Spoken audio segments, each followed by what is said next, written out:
Welcome to Bobby Owsinski's Inner Circle. I'm Bobby Owsinski, and this is a show all about music production, and the music business. My guest today is studio bass player Paul Ill. But first, let's talk about some news from last week, and that's UMG, Universal Music Group, made a big commitment to virtual reality by signing a deal with iHeartMedia, and that's the radio conglomerate, used to be Clear Channel, that now owns, I don't know how many radio stations, a lot, all over the country, as well as the iHeartRadio app that a lot of people listen to. So this is a big deal when it comes to virtual reality. And again, I've been predicting the virtual reality is going to be the next big thing, and it looks like it will be. We've been talking about virtual reality in terms of games and in terms of movies. One of the things we haven't connected virtual reality with is music. And really, it's perfect for music, especially concerts. So Universal Music Group kind of got the feel for this, and they signed this deal with iHeartMedia to record 4 events next year, music events. Now, they didn't announce exactly what these are going to be. They could be concerts, or they could be some of the festivals that iHeartMedia puts on, and they put on 5 or 6 festivals in different genres all over the country.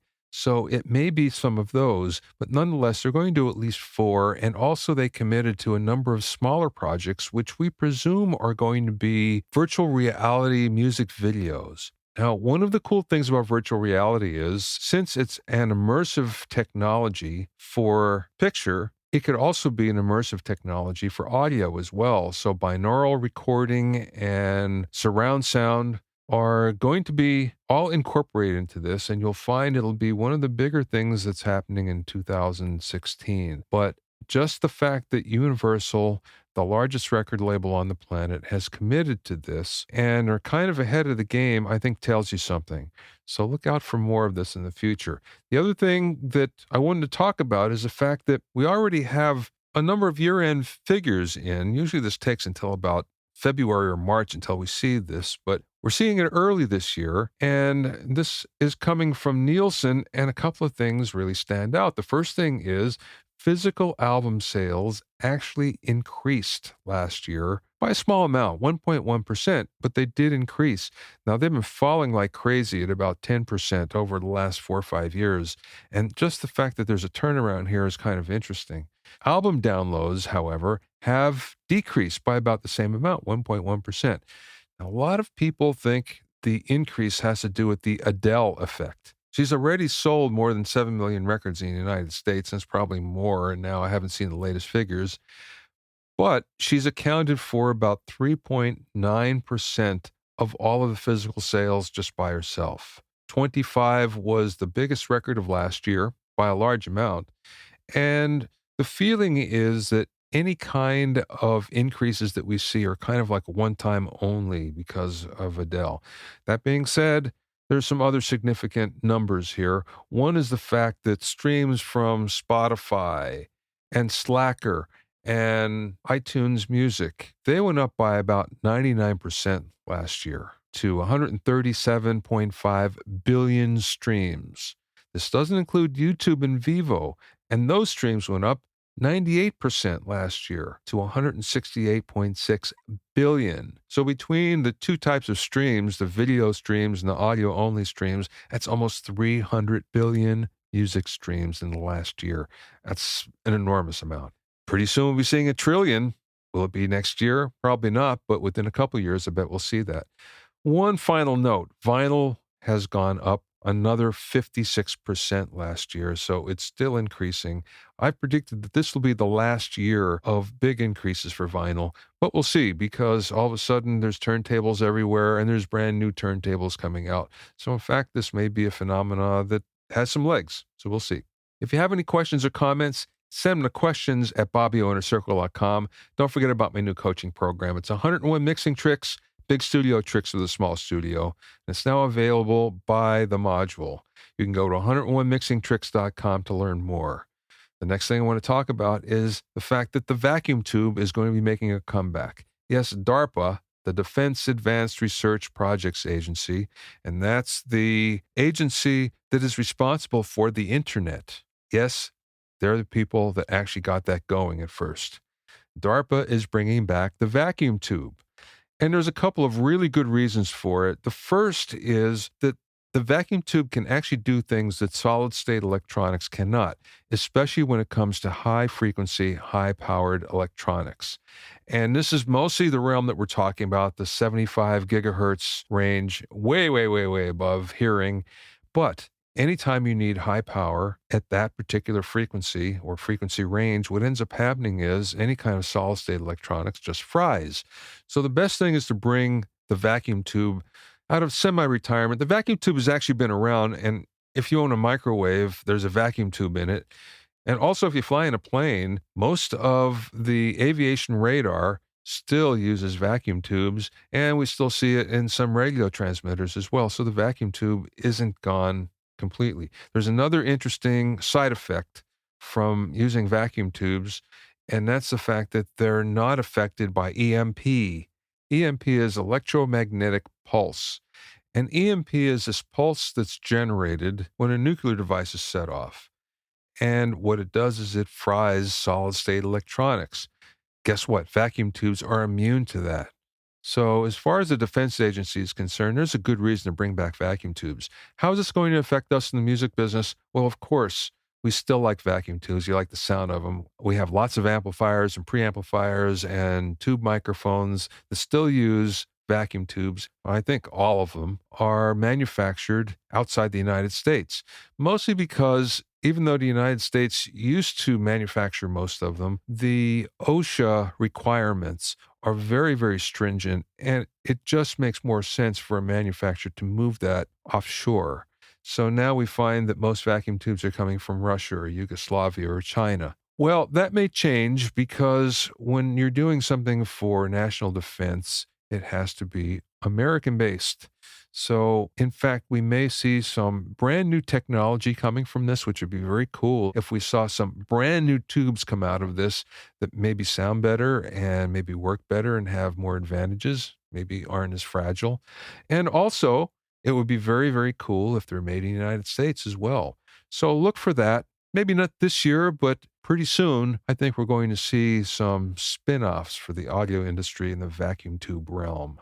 My guest today is bass player Paul Ill, who I'd like to welcome back. He was on podcast episode number 3 way back when we first started this. Paul has recorded with all sorts of music luminaries from Pink to Gwen Stefani, Tina Turner, Courtney Love, and a host of others. And I thought he'd be the perfect guy to come in and give us some perspective into what it's like to be a session musician in today's economy. I spoke with my good buddy Paul via phone from his home in Los Angeles.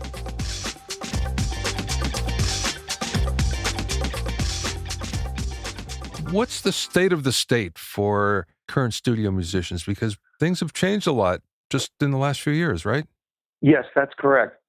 My feeling is that there is I would venture to say, I'm going to call it a 5-tier system.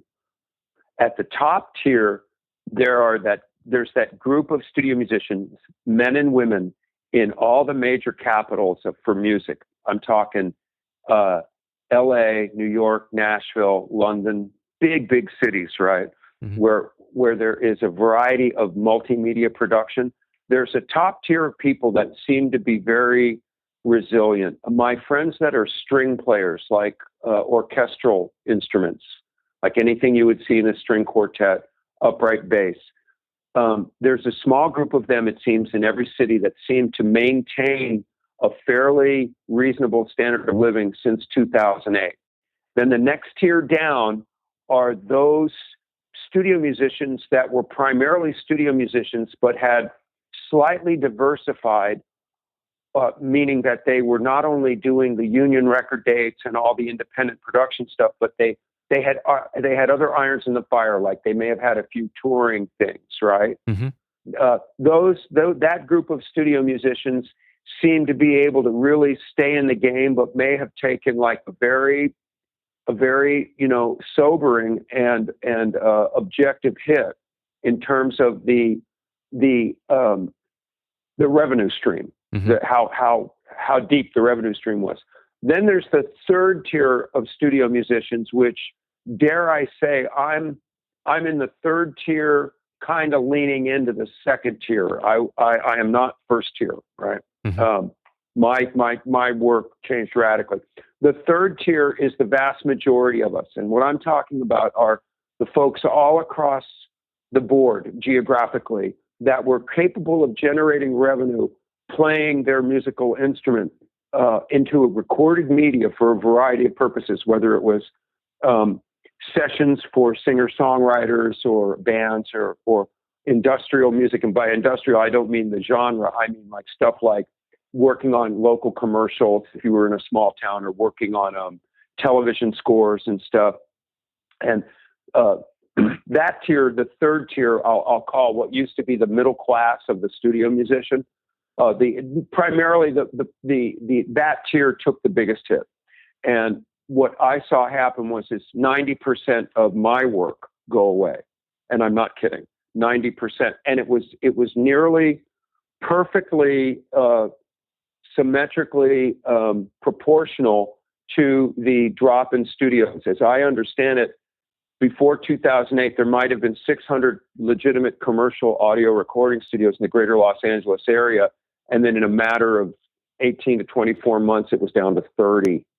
Right. So it would be like to the oil industry if 95% of the gas stations went away. Yeah. You know, and then the fourth tier were those individuals that dabbled occasionally. Right. Mm-hmm. The fourth tier, and I'm not talking about a linear tier vertically, like superior to inferior, like a food chain. I'm talking horizontally more, right? Yeah. Systemically. The fourth tier were the folks that occasionally did a session, right? Who may have done other things, like they may have been making a ton of money touring, say, or they may have a studio or whatever, where they had a clientele that was feeding them or keeping everything going, or they had ancillary businesses that were not related to recording music, right? Mm-hmm. Whatever. They may have been a medical doctor, a school teacher, or whatever, a day gig, and occasionally they recorded. Quite a few of those people didn't change, right? They didn't. That things stayed the same for them, it seems to me. Mm-hmm. Then the fifth tier, which is the one that I have the most emotional feelings about when I assess things and look at it, is the guys and gals that were young, that were in their teens and in their early 20s or mid to late 20s, that had come to a capital or were trying to set up a thing to where they were the local person in town, the go-to person in town in a smaller town or whatever, or trying to set up an internet recording thing internationally, right? Who hadn't branded themselves, right? Those people took as huge a hit as the people at the top of the food chain. See, what's interesting, without naming any names, I know some people at the top of the food chain that were six-figure, primarily studio musicians, who after the 2008 stock market crash and the onset of what is very frankly is a depression. It's not a recession. It was a depression, what we experienced in 2008. Those people, I know some people that their fall from grace was so profound that their families couldn't survive it. I had friends who went from having like 2 Range Rovers, a house in town, vacations, their kids in both private schools, to being unable to make a mortgage payment within a 6-month to 12-month period. Yeah, wow. In the downturn, and I mean a radical fall, like extreme. And then I had other friends who were young, just right out of MIT or something, right out of Berkeley, who really, really just didn't have any blue sky potential at all. There was nothing. They were like, whoa, what happened, So the 2 extremes, then the 3 in the middle, right? Tiers 4, 3, and 2 seem to be kind of resilient. And I'll tell you, another thing is that I've noticed a recent upsurge in the past 6 months. I have started working again consistently with a handful of producers that are brilliant, that have been around forever, that never quit. One is Michael Lloyd. He started calling me for record dates thanks to a dear friend of mine, Matt Sorm, referred me to Michael on a session, and I've been working with Michael frequently since then, and that really humbles me because Michael has, in his career since the 60s, has used Carol Kay, Leland Sklar, Joe Osborne, Bob Glaub, people that I really admire and that I aspire to still at my age, I aspire to be like these people, right? So it's really cool. When I go over to Michael Lloyd's, I get to use a Hidley direct box that was built for him for Carol Kay. Carol Kay told him to build it together. Wow. Back in the day. And I used the box she used. So that was really nifty to do that. I put that picture up on my Facebook and stuff. And so Michael Lloyd, I started working for Linda Perry again. She's back to making like indie record kind of stuff. Wait. Why is that? Jack Douglas too. Yeah. Is that because of budgets? Because I've been talking to a lot of producers and everybody says the budgets are coming back a little, not, certainly not to the level that they were, but the budgets are coming back a little. So the budgets are coming back, but here, let me explain. Yeah. Okay. From a studio musician's point of view, not a producer's point of view, Yeah. or an artist's point of view. This is the difference. The budget used to be for the album model, 8 to 12 songs, maybe 20 songs, right? Yeah. Hey, we're going to do 10 songs this week, 10 songs next week. I'm going to send you the music. You're going to chart it out. I want you to come in prepared. Now it's one song. If it's 3 songs, I'm shocked. That's the difference. And instead of it being a full scale or triple scale, whether it was through the union or indie, now it's, well, we only have, and we got this money from our uncle. Yeah. And if you watch any of the crowdfunding sites, you see artists of very, very high esteem who have to use crowdfunding to pay for their recordings if they want to make a traditional album style recording. When that happens, are you working in a commercial studio, or do you find yourself working mostly in private home studios? 3 things. 4, actually. I'm either working in a commercial studio, very rarely. Like occasionally I still get called to go to like United or something like that, but that's rare, very rare.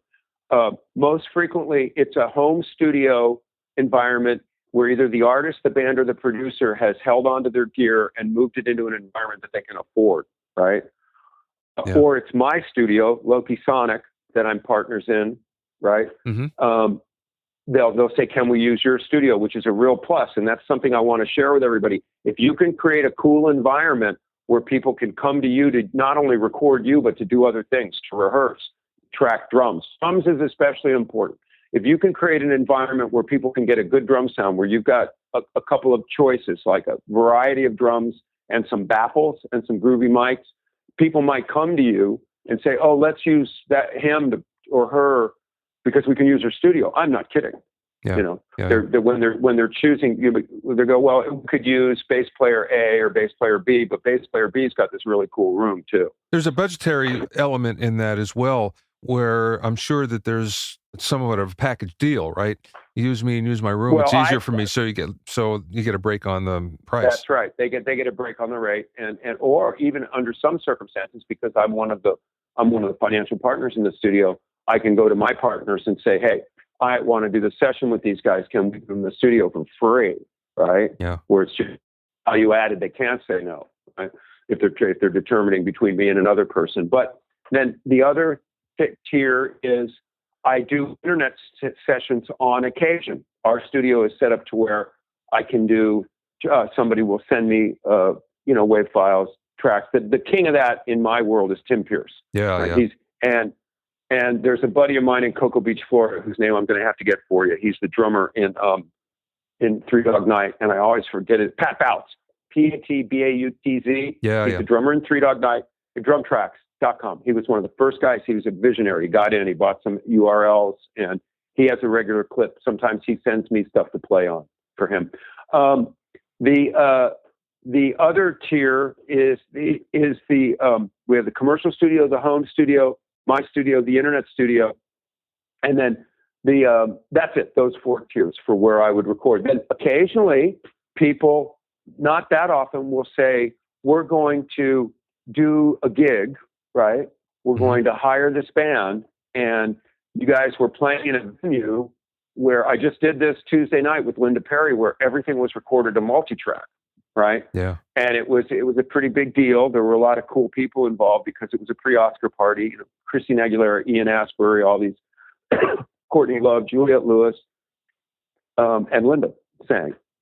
And that was like it was a given that the money that we accepted to do that rehearsal and that gig, however Linda wants to exploit that media, right, in social media or whatever, is pretty much a buyout these days too, which is very interesting from a financial point of view because she is impeccable financially. She's very generous, very fair. You always get paid exactly what you were agreed to, you know, and it always, and she bonuses people. She's a wonderful person.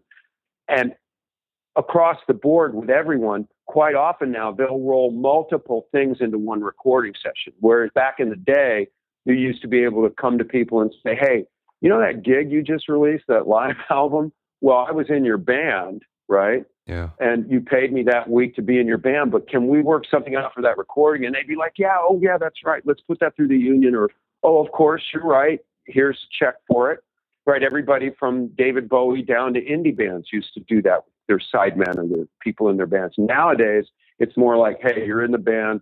It's your brand. You've been absorbed into our brand, and whatever we create, if we put out a live record, you already got paid for it. So that's another big change in the recording, like people using a live thing. Like I've seen people, young, especially the really savvy, like millennials and stuff. I've seen them make an entire release, a YouTube video, what they consider the master recording for it, right? Yeah.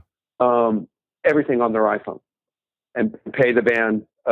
Each person in the band to do the gig, pay them to rehearse and do the gig, and they'll use 2 or 3 iPhones and figure it out. And that's their release. Well, you know, again, you're talking about a different standard of what's acceptable and what isn't. And that's right. Those of us who grew up in the old-fashioned studio system where, you know, there was a certain level of quality that you had to have, or you didn't have a quote-unquote master. It's hard to break away from that, and I'm certainly responsible for this as well, or you know, part of it. It's hard to break away from that mindset that you have to have a certain level of quality. For the studio musicians, the big paradigm shift for that was Beck Odelay. That was the record where people, I have very many close friends from our demographic that were like, wait a minute, what is this? This sounds like demos and it's blowing up. Remember? Yeah. Beck Odelay was a game changer for a lot of people. And in terms of, for me as a recording artist, remember, I'm not only a studio musician, but I also write songs sometimes with the people that I work with, because the best work I do is within collaboration. That's why I have a band. My band is Reputable Few. What I do with those guys is much better than the work that I do on my own. And that is, I'm not being falsely modest or trying to promote my band or promote those guys or project some sort of utopian, altruistic, creative thing. It's a fact. When you look at my track record and my active copyrights, I have 60 active copyrights out in the world right now on Wixon Music Publishing. If you look at my statement, right? Mm-hmm. And they range, most of those copyrights, I was hired first as a session musician with those people, right? Now, ironically, 3 of those people were on the gig with me that I did Tuesday: Courtney Love, Juliette Lewis, and Linda Perry, right? So the big secret is maintain positive, honest, open relationships with everyone, right?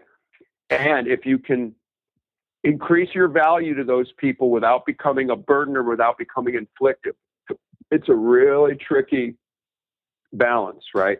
How do you say, hey, I can do more than play guitar or bass or drums or keyboards or whatever. I can blah, blah, blah for you or with you, right? Yeah, how do you do that? How do you get invited to that party? Because I got to tell you, that's another line between the studio musicians that have songwriting credits or are savvy producers as well are a whole different ball game than the folks that aren't. And one of my best examples is Joe Osborne.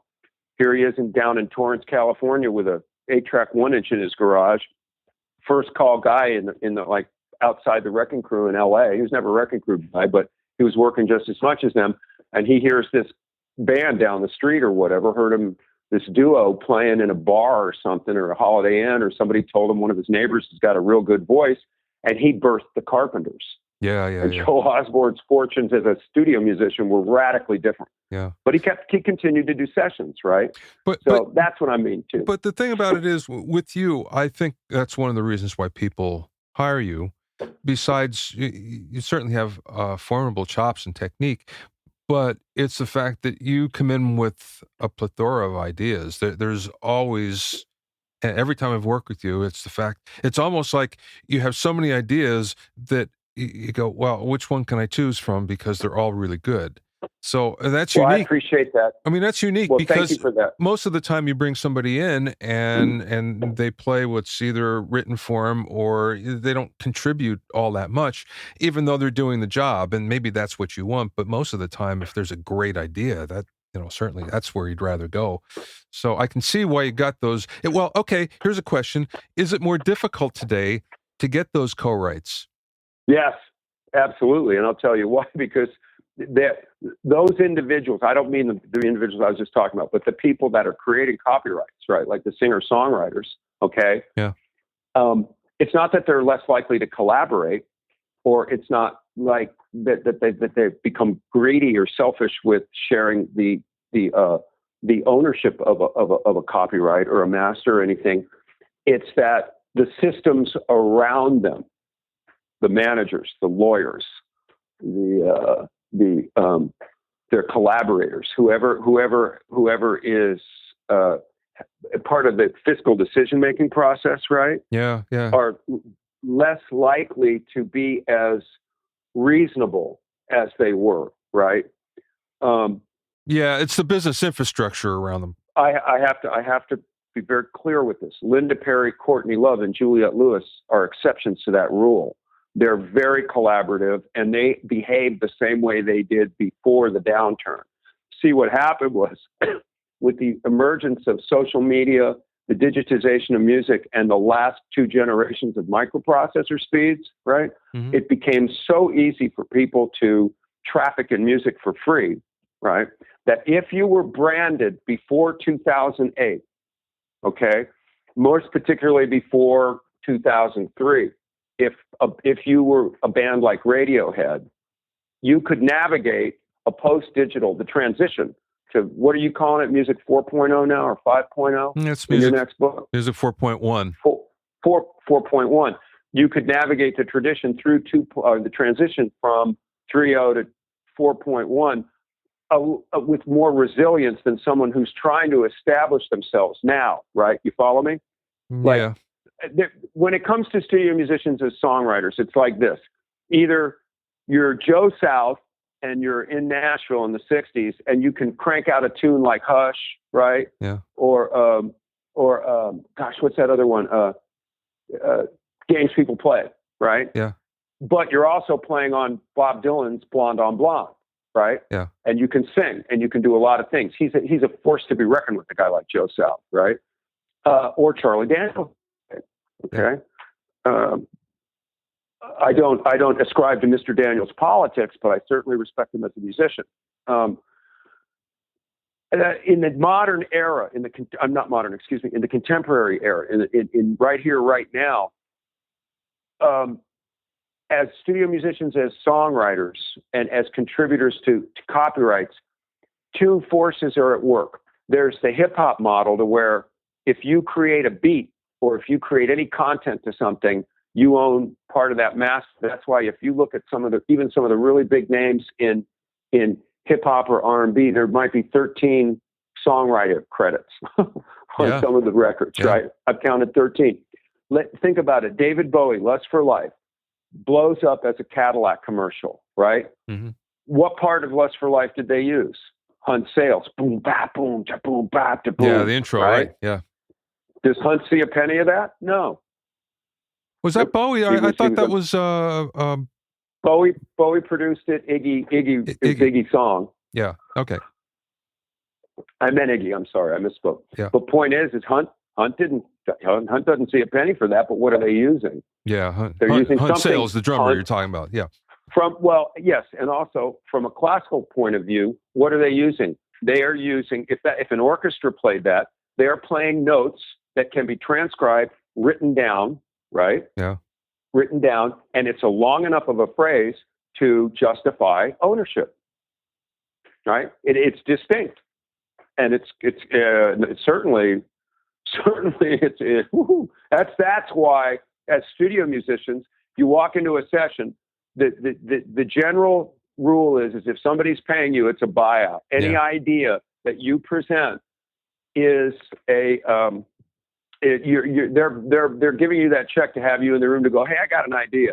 Like, let's go, boo, doo, boo, doo, boo, boo. And the guitar player goes, boom, dum, boom, dum, boom, dum. Yeah, Okay, well, that's he wrote that. one of the things that the Wrecking Crew always talked about, that they came up with all these ideas that actually made the song, and some of them felt like they were ripped off because they weren't given songwriter credits, and others of them felt, well, like Tommy Tedesco, his famous quote was, they paid him the same amount for the songs that didn't make it as the songs that were hits. Yeah, right. Yeah. Well, that's why the visionary producers like Linda Perry and people like her will say, if they'll acknowledge that and go, it's actually better to reward these guys or come to these guys, right? Yeah. As occasional contributors to the copyright, but she always clarifies it with her artists first, right? Yeah.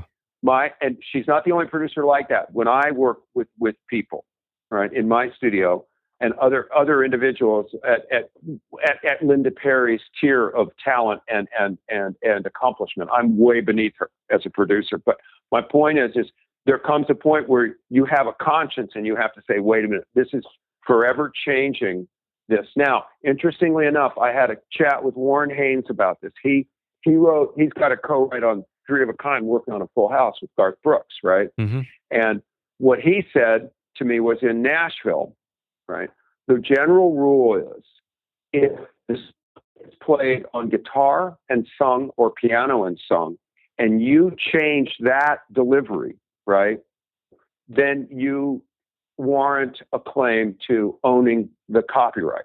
Which means if we're all at a recording session, a bunch of studio musicians, you're the record producer, or let's say you're the artist, right? Mm-hmm. And we're sitting around and it's piano, guitar, bass, and drums. And the drummer says, wait a minute, guys, you're all playing, I'm playing the beat here, I'm sitting back listening. I think the bridge should go up a couple of keys. The song needs to lift somehow.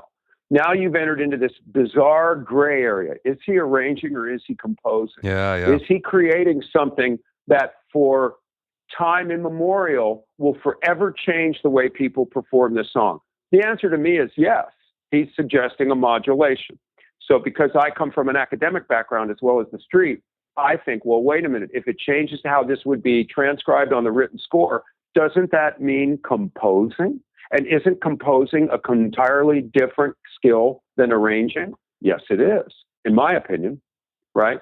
And if you think about it, take a band like Black Sabbath, right? 4-way split for 8 records. Look what they did. They conquered the world because they didn't sweat the small stuff. As soon as those guys started sweating the small stuff, what happened? Acrimony. Yeah. U2, 4-way split, no solo albums. Metallica, 4-way split, no solo albums. The Doors. They built empires. Yeah. On the other hand, Tom Petty, right, where you've got a force of nature here. You got a guy that can sit there and not really change his musical language up all that much. A couple of subtle shifts with Dave Stewart and Jeff Lynne, but really, Tom Petty is one of the great voices of the end of the 20th century and a post-millennial voice for American popular music, right? Yeah. Without diversifying his musical language that much. But he comes in, he sits down, he goes, this is what I got. And you don't really need to change anything. You just got to play the right stuff for it. So he surrounds himself with people like Steve Ferrone or Ben Mont or whoever, you know. That's why Mike Campbell's been there for 40 years, 45 years, because these guys their musical languages are resonant with the artist, right? Yeah. They get compensated, but my feeling is for somebody who wants to create recorded music and make a living at it right now as a studio musician, I tell them, get your personal skills together so that you are a self-contained, you're capable of creating your tracks for that person, right? If you're a guitarist, a drummer, a keyboard player, a bass player is your principal instrument, make sure that you can do that for someone with as little help by other people as possible, much like Tim Pierce and Pat Bouts. Have a home studio where somebody can just Dropbox you the files, or they can give, they're going to come over to your house if they want, or your studio, and create with you with as minimal other people around. One engineer is always reasonable, right? Yeah. My skill set is such that I like to have a second person in the room with me, even when I'm gig, right? I just like to do that. I prefer to do that. I have friends that are the complete opposite. They want to do it all themselves. They don't care. They can handle the technical challenges that may present. Their rigs are set up for that, and Pat Bouts can give you an amazing drum track, right? Tim Pierce can give you amazing guitar tracks all on his own, all by himself. Yeah, I would say lean that way, because that model seems to be the most efficacious for financially. It's the most cost. It's the most I forget what the word is in financial terms, but where it's got not only the longest legs probably, but it has the least amount of expense, financial, whatever that is. You know what I mean? Yeah. It optimizes profit, basically. Two things, and I'll let you go here because I know you're busy. One is Steve Ferrone. And I know you just told me that you've played on a couple albums with him.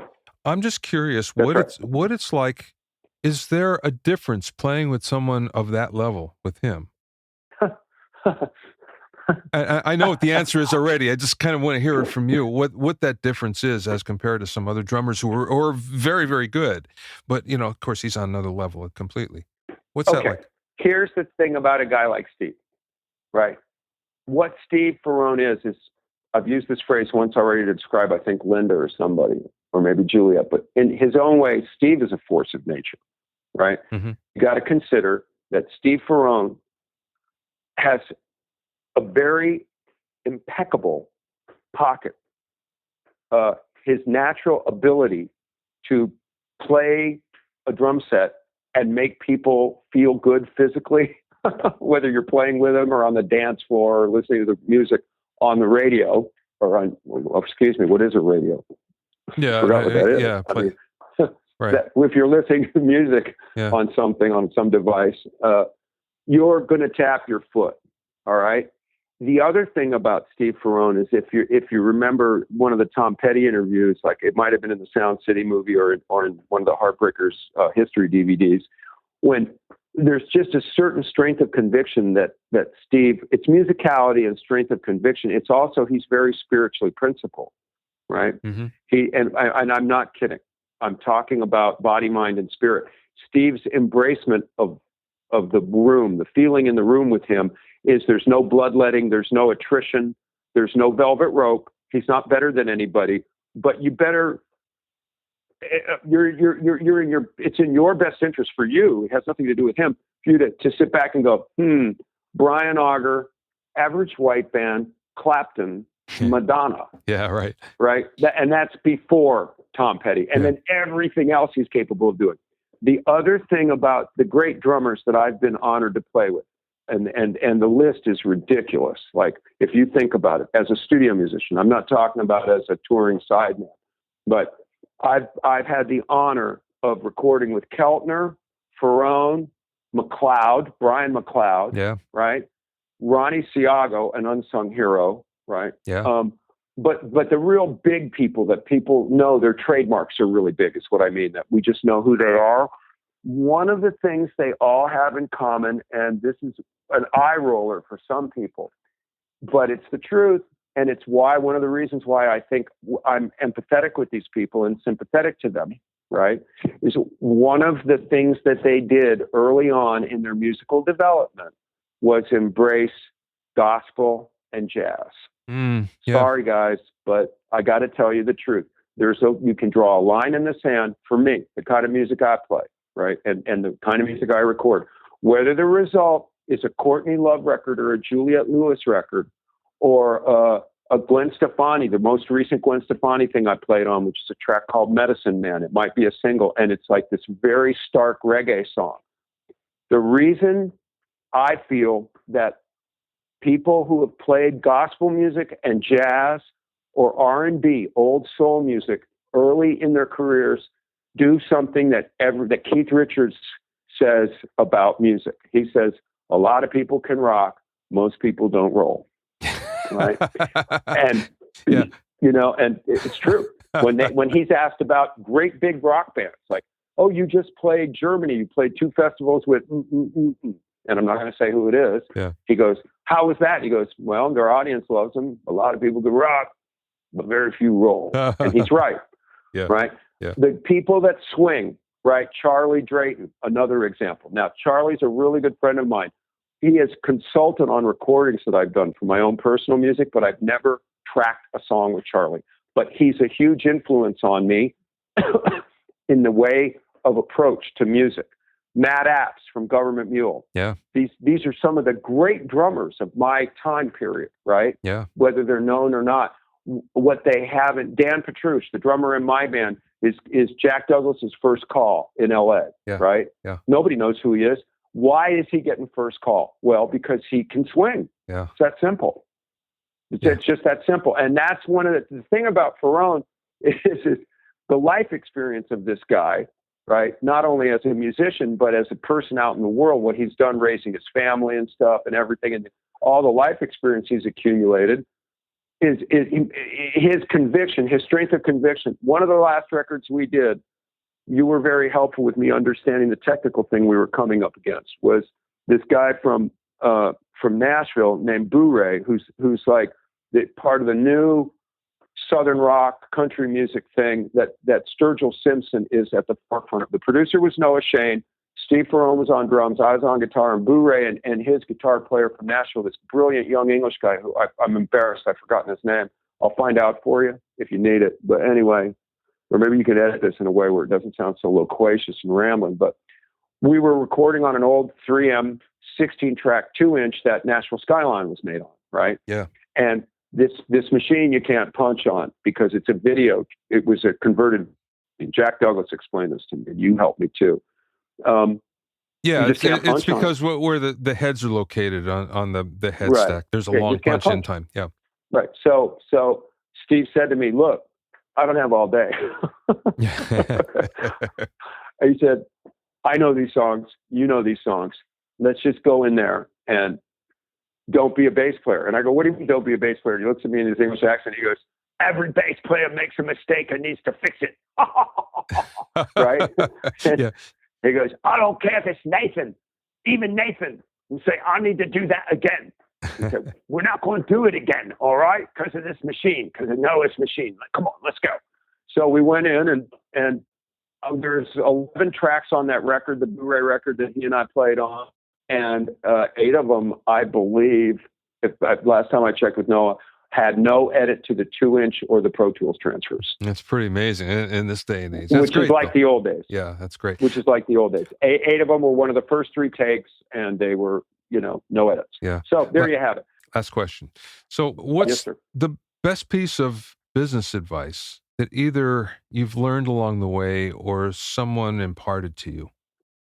There's 3. The best piece of business advice is maintain ethical, I call it spiritual principles, but it's really basically simple. Treat others as you would want yourself or your children or your immediate family to be treated, no matter what goes down, right? Yeah, that's good. Treat people as you would want your loved ones to be treated, right? If something happens, think about, wait a minute, now and that means sometimes we have to be really compassionate and forgiving with certain people or whatever. That's the first one. The second one is multiple income streams. Yeah. Diversify. I've got 5 income streams to squeak by, right? Yeah. 5. Okay. And one of them's non-musical. Okay. Yeah, sure. I tell people, don't worry about it. If you got to get what I call the B job, it's God's way of, or the universe's way of, giving your life meaning. Don't worry about it. Ian Anderson had to become a fish farmer for a while because Jethro Tull was slow, and he did something else he was passionate about. It's no big deal. It all works out. Yeah. And then the third thing is my original bass mentor, when I was 22 years old in New York City in 1978, I took Will Lee's place in Joe Beck's band. And Will and Joe were my heroes and my mentors back then. And Will handed me the charts and a C Moon funk machine. And he said, which is an envelope follower, very rare. He handed me that, and I looked at it and I went, whoa. And he said, you're going to need that to play Cactus, right? That's the sound of the song Cactus off the record. And he said, lose the charts before the first gig. Yeah. And I looked up at him because he's like a little taller than me. And I go, lose the charts? I took him literally. He goes, no, man, just don't bring them to the last rehearsal. Leave them home. He goes, you'll have a better first gig if you don't bring the charts to the last rehearsal. So in that spirit, as a studio musician, if your technique is to chart the music, right, try to get off the chart as quickly as you can, if you can, while you're recording, regardless of what your chart is. Whatever you're using to cue yourself to remember what you're supposed to play, right?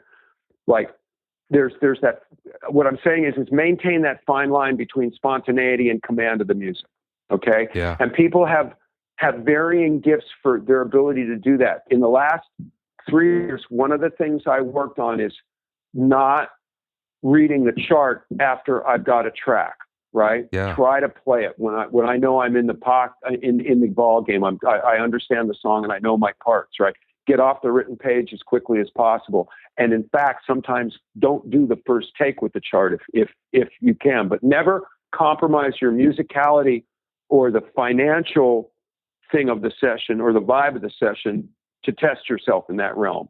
You know what I mean? Yeah, yeah. This is You're just trying to get off the chart. Thing to articulate as quickly as you can and play from the heart instead of playing the reading music. And those three pieces of advice is what I would say. Okay, because one is relational. It's about how you're relating to the people around you and the circumstances, the context you create in the room as a person, as a human being.